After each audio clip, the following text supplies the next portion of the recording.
하나님께서 우리에게 주신 말씀은 사무엘상 10장 17절에서 24절입니다.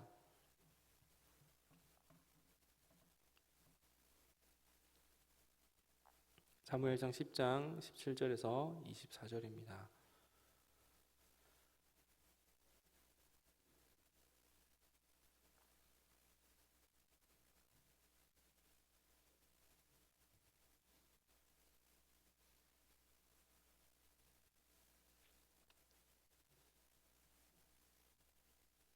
한 절씩 교독하겠습니다. 사무엘이 백성을 미스바로 불러 여호와 앞에 모으고 이스라엘 자손에게 이르되 이스라엘 하나님 여호와께서 이같이 말씀하시기를 내가 이스라엘 애굽을 너희를 애굽의 손과 너희를 압제하는 모든 나라의 손에서 건져내었느니라 하셨거늘 너희는 너희를 모든 재난과 고통 중에서 친히 구원하여 내신 너희 하나님을 오늘 버리고 이르기를 우리 위에 왕을 세우라 하는도다. 그런즉 이제 너희 지파대로 1000명씩 여호와 앞에 나오라 하고 가까이 오게 하였더니 베냐민 지파가 뽑혔고 베냐민 지파를 그들의 가족별로 가까이 오게 하였더니 마드리의 가족이 뽑혔고 그 중에서 기스의 아들 사울이 뽑혔으나 그를 찾아도 찾지 못한지라. 그러므로 그들이 또 여호와께 묻되 그 사람이 대답하시되 그가 전보다리들 사이에 숨었나이다. 그들이 달려가서 거기서 그를 데려오매 그가 백성 중에 선이 다른 사람보다 어깨 위만큼 컸더라. 사무엘이 모든 백성에게 이르되 너희는 여호와께서 택하신 자를 보느냐 모든 백성 중에 짝할 이가 없느니라 하니 모든 백성이 왕의 만세를 외쳐 부르니라. 아멘. 이스라엘 백성은 하나님의 백성이기도 했었기 때문에 하나님의 통치와 하나님의 다스림을 받아야 하는 그런 백성이었습니다. 하나님의 나라를 살아가는 백성들이었기 때문에 하나님의 말씀을 따라서 순종하며 살아가는 그런 백성이어야 했습니다. 그러나 이스라엘은 그런 이스라엘의 하나님의 백성이라는 정체성, 하나님의 나라라는 그런 곳을 살아가지만 그럼에도 불구하고 하나님을 왕으로 생각하지 않고 자기들 가운데에서 왕을 세워달라고 요구를 하게 되었다는 것을 우리는 잘 알고 있습니다. 하나님께서 왕이 되시는 그 나라, 하나님께서 통치자가 되시고 하나님께서 다스려야 되는 그 나라에서 하나님이 아닌 인간에게서 왕을 세워달라는 그런 요청을 듣게 되는 하나님의 마음을 우리가 짐작해 본다면, 하나님의 마음을 생각해 보게 된다면 우리는 하나님의 마음이 어떠하실지 대략적으로라도 짐작할 수 있을 것입니다. 아마도 하나님께서는 꽤 많이 서운해 하셨을 것입니다. 개인적으로 제가 만약에 하나님이라고 생각을 했었을 때 애굽 가운데 있었던 이스라엘을 꺼내서 그래서 가나안 가운데 정착하게 하고 그리고 애굽의 법대로 살아가지 않고 하나님의 나라와 하나님의 법대로 살아갈 수 있도록 구원하여 주었는데도 불구하고 그 은혜를 생각하지 못하고 잊지 못하고 자기의 생각과 자기 뜻대로 살아가기를 원한다고 했었을 때 그 마음을 제가 듣게 된다면 꽤 많이 서운하고, 그리고 그뿐만 아니라 내가 이때까지 너희들한테 해준 게 얼만데, 내가 이때까지 너희들에게 베풀어 준 것이 얼만데 라고 생각하면서 너희들 나 없이는 얼마나 잘 살 수 있는지 한번 두고 보라 라고 그렇게 생각을 하면서 그 앞길을 막고 일부러 될 것도 못 되게 하는 그런 제가 되지 않을까라는 그런 생각을 오늘 본문 말씀을 보면서 묵상을 하게 되었습니다. 하지만 우리가 오늘 본문에서 나타난 하나님, 그리고 우리가 믿고 있는 하나님은 우리가 생각하고 있는 그 정도의 하나님은 아니라는 것을 또한 우리는 또 잘 알고 있습니다. 오늘 본문 18절은 하나님께서 이스라엘에게 해 주신 것, 본문 18절은 하나님께서 이스라엘에게 해 주신 그런 구원의 역사인데요. 18절을 다시 한번 읽어보도록 하겠습니다. 이스라엘 자손에게 이르되 이스라엘 하나님 여호와께서 이같이 말씀하시기를 내가 이스라엘을 애굽에서 인도하여 내고 너희를 애굽의 손과 너희를 압제하는 모든 나라의 손에서 건져내었느니라 하셨거늘. 하나님께서 이스라엘 가운데에 해 주신 것입니다. 하나님께서는 이것도 해주시고 저것도 해주시고 여러 가지를 다 해주시기는 하셨지만 궁극적으로 죄의 종노릇을 하고 있었던, 애굽의 종노릇을 하고 있었던 그 이스라엘을 하나님의 백성 가운데로 옮겨주신 것입니다. 그런데 이것은 이스라엘이 그렇게 구원받을 만한 자격이 있었기 때문에 구원을 해주신 것이 아니라, 하나님께 예배를 열심히 했기 때문에 그렇게 한 것이 아니라, 하나님께 예배하기 위하여서 전적으로 하나님의 은혜에 의해 옮겨졌다라는 것을 우리는 기억해야 합니다. 하나님께서는 이스라엘 가운데 이러한 것들을 해 주셨지만, 그럼에도 불구하고 이스라엘은 그 하나님의 구원의 역사, 그것을 기억하지 못하고 자기들의 방법과 자기들의 생각, 자기들의 뜻을 나타내면서 하나님께 요구하는 모습을 또한 보게 됩니다. 19절이 바로 그것입니다. 19절을 우리 다시 한번 읽어보도록 하겠습니다. 너희는 너희를 모든 재난과 고통 중에서 친히 구원하여 내신 너희의 하나님을 오늘 버리고 이르기를 우리 위에 왕을 세우라 하는도다. 그런즉 이제 너희 지파대로 1000명씩 여호와 앞에 나오라 하고. 그럼에도 불구하고 이스라엘은 하나님께서 전적으로 그 구원하심을 경험하였지만, 그럼에도 불구하고 하나님을 왕으로 생각하지 않고, 그리고 하나님의 다스림을 거부하면서 그러면서 자기들의 왕을 세워달라고 하는 그런 어리석은 모습을 보게 됩니다. 또한 이 모습은 우리들의 모습이기도 합니다.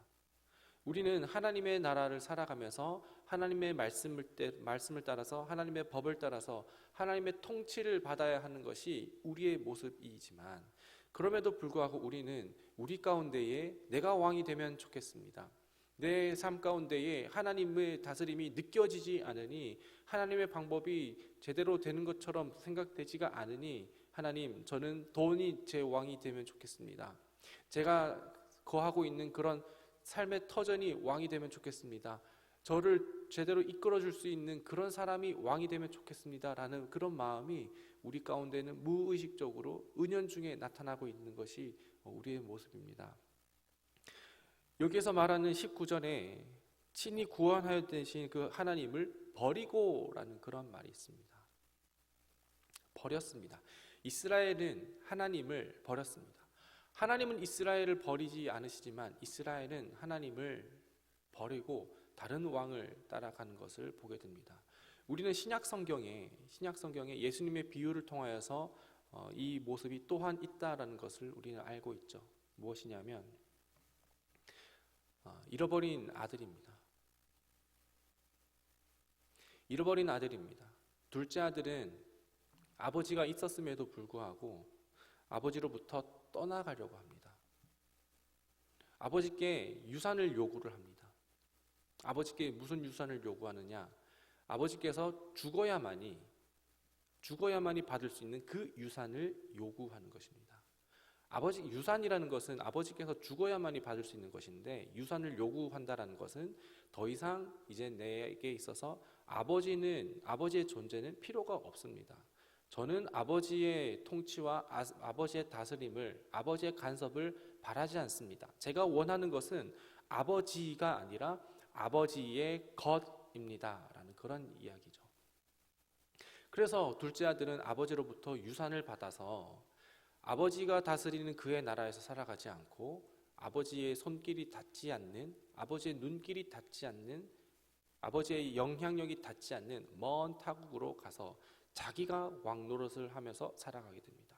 하지만 우리는 다 알다시피 거기서 그 둘째 아들은 자기가 왕이 되는 그런 나라를 살아가는 것이 아니라 결국에는 그 아버지로부터 받았었던 그 모든 유산을 잃어버리게 되었을 때, 그랬을 때에 그는 그 돈으로부터 자기가 왕이 된 것이 아니라 그 돈의 종노릇을 하게 되었다는 것을 우리는 알게 되죠. 아버지를 버렸습니다. 그랬을 때에 자기가 갖고 있었던 모든 돈을 다 잃어버리고 탕진하여서 허랑방탕하면서 그렇게 살아가다가 다시 한번 내가 살아갈 수 있는 곳은 역시나 내가 왕이 되는 이 나라가 아니라 영원히 무한하도록 내게 사랑과 은혜를 베푸시는 아버지의 집이구나. 그렇게 자기 자신을 뉘우치면서 아버지의 집으로 돌아가게 되는 둘째 아들을 보게 됩니다. 둘째 아들이 아버지께로 돌아가게 되었을 때 아버지는 어떻게 반응을 하셨을까요? 너 그동안 나한테 갖고 간 그 유산을 어떻게 하고 이제 돌아오느냐? 내게 다 그 유산을 다시 다 갚으면, 다시 그거를 원상복귀하면, 그러면 나는 너를 다시 내 둘째 아들로 삼아 주겠다라고 얘기를 하지 않으셨습니다. 유산이 어디 있는지, 그리고 그동안 어떻게 살아왔는지 그것은 전혀 하나도 묻지 않으시고 목을 비켜서 껴안으시면서 그러면서 왜 이렇게 꾀죄죄하냐고 씻겨주시고, 너가 입고 있는 옷은 내 아들의 옷이 아니니 너는 내 아들로서 옷을 입어라 라고 말씀을 하시고 금가락지를 끼우고 신을 신기면서 이 내가 돌아온 둘째 아들은 내 아들이니 여기서 내 아들로 살아가게 될 것이다 라고 그렇게 용납하는 아버지를 우리가 보게 됩니다. 오늘 본문도 그렇습니다.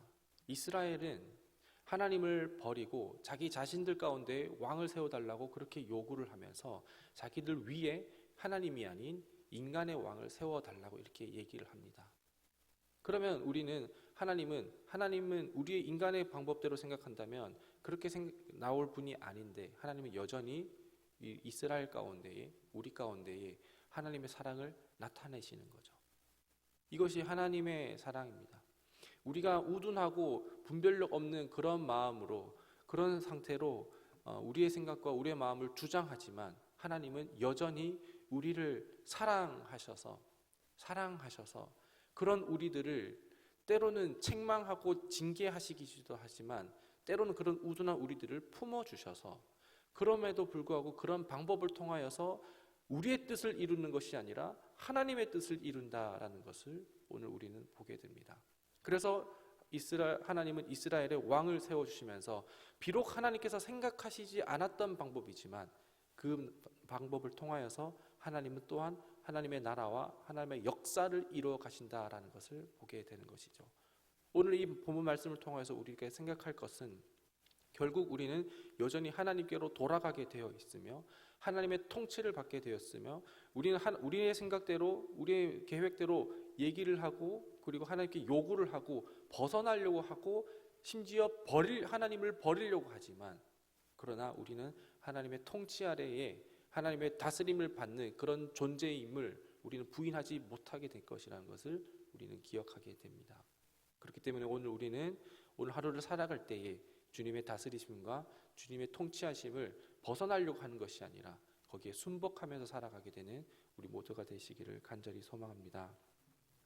두 번째로는 21절입니다. 21절 하반부에 보면 기스의 아들 사울이 뽑혔으나 그러나 그 사울이 뽑혔지만 그를 찾아도 찾지 못하였다고 얘기를 하고 있습니다.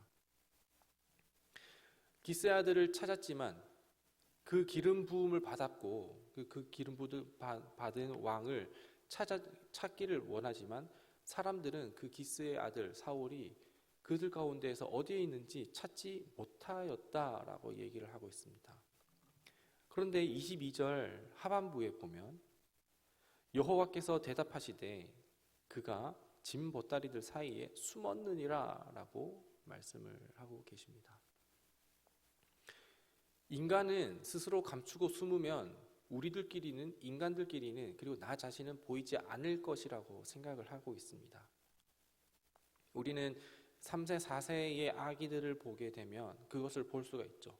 자기 눈만 가리고 있으면 자기가 숨은 걸로 알고 있는 자기중심적인 삶을 살아가는 것이 어린아이들이고, 또한 우리 영적 상태가 어린아이의 상태라면 우리는 숨었다고 생각하면 숨어지는 것이라고 생각하는 게 우리들입니다. 아담과 하와가 범죄하였을 때의 모습을 우리가 떠올리게 된다면 똑같다고 생각을 할 수가 있죠. 아담과 하와는 범죄함을 통하여서 부끄러워서, 그래서 나뭇잎을 통하여서 자기 자신들의 몸을 가리고 하나님으로부터 숨는다고 숨을 때까지 숨었지만, 그렇지만 하나님은 아담과 하와가 어디에 있는지 다 알고 계십니다. 22절 하반부에 진 보따리들 사이에 숨었느니라 라고 하셨던 하나님은 발견하시고 다 아시는 것처럼, 아담과 하와가 숨었지만 하나님은 다 아시는 것처럼, 우리가 부르심을 받았을 때에 우리가 숨고 싶고 그런다 할지라도 우리는 하나님께 감출 것이 하나도 없다라는 것을 우리는 오늘 기억해야 합니다. 요나가 그렇지 않습니까? 하나님께서는 니느웨로 가서 내가 너에게 명한 것을 지켜 행하라라고 말씀을 하시지만, 그러나 요나는 싫어서 다시스로 가는 것을 보게 됩니다. 도망가지만, 그렇지만 그럼에도 불구하고 하나님 앞에 숨을 수 없는 것입니다.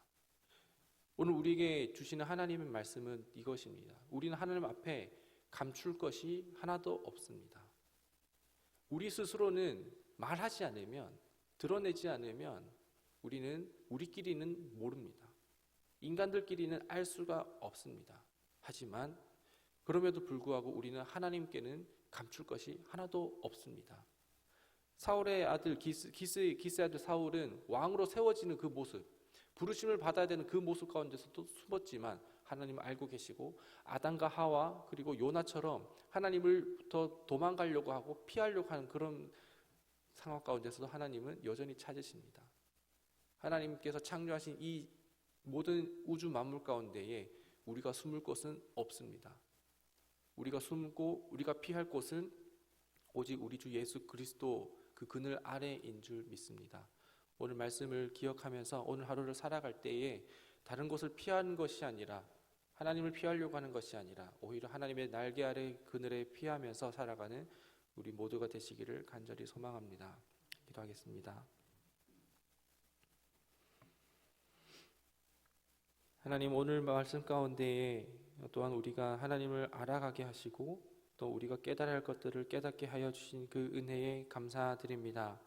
하나님, 오늘 본문의 구약의 이야기들, 그리고 신약의 이야기들, 그리고 오늘 우리들의 이야기들, 우리는 하나님을 버리고 또 하나님을 떠나서 살아가려고 하지만 그럼에도 불구하고 우리를 찾으시고 품으셔서, 그래서 하나님의 방법대로, 하나님의 계획대로, 하나님의 사랑하심대로 우리를 계속해서 이끌어 가신다는 것을 다시 한번 기억하게 하심 감사드립니다.